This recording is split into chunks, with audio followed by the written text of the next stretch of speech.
இப்போ பார்த்தீங்கன்னா இது வந்து நல்லா கொதிச்சுன்னு இருக்கு. நல்லா அந்த பட்டாணிலாம் வெந்துடுத்து நான் எடுத்து பார்த்துட்டேன். இப்போ நம்ம இந்த ஸ்டேஜில் தேங்காவை சேர்க்க போகிறோம்.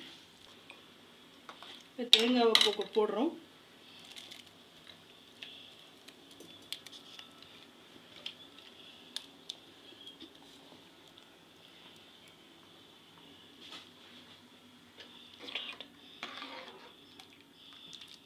இப்போ பார்த்தீங்கன்னா அது நல்லா கொதிச்சுன்னு இருக்குது பாருங்க.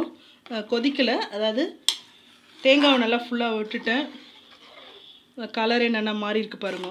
இப்போ இந்த ஸ்டேஜில் நம்ம நல்லா ஒரு கொதி வந்ததுக்கப்புறம் இது அப்படியே நம்ம வந்து கொத்தமல்லி தூவி அப்படியே இறக்கிட வேண்டியதான். இது முடிஞ்சிடும். நான் முடிச்சோடனே உங்களுக்கு சர்வ் பண்ணி காட்டுறேன். எப்படி பண்ணுறது? இப்போ நம்ம கொத்தமல்லி அதில் தூவிடலாம் ஃபுல்லாக.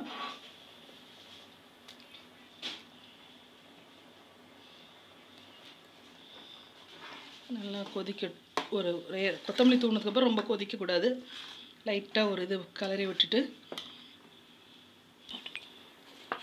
இப்போ கொஞ்சோண்டு லாஸ்ட்டாக என்ன பண்ணுறேன்னா கொஞ்சம் தேங்காய் எண்ணெய் விடுறேன். ஏன்னா நான் எல்லா டிஷ்ஷுக்குமே இந்த தேங்காய் சேர்க்குறதுக்கு எல்லாத்துக்குமே நான் கொஞ்சம் தேங்காய் எண்ணெய் விடுவேன். அது கொஞ்சம் டேஸ்ட்டாக இருக்குங்கிறனால.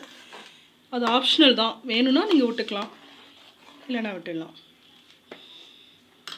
அவ்வளோதான். இப்போ இது முடிஞ்செடுத்து இதை ஆஃப் பண்ணிடுறேன் அடுப்பை.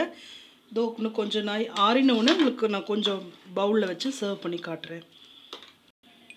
இப்போ பார்த்தீங்கன்னா பீஸ் குருமா ரெடி ஆகிடுத்து. இதான் நான் உங்களுக்கு சர்வ் பண்ணி காட்டிருக்கேன்.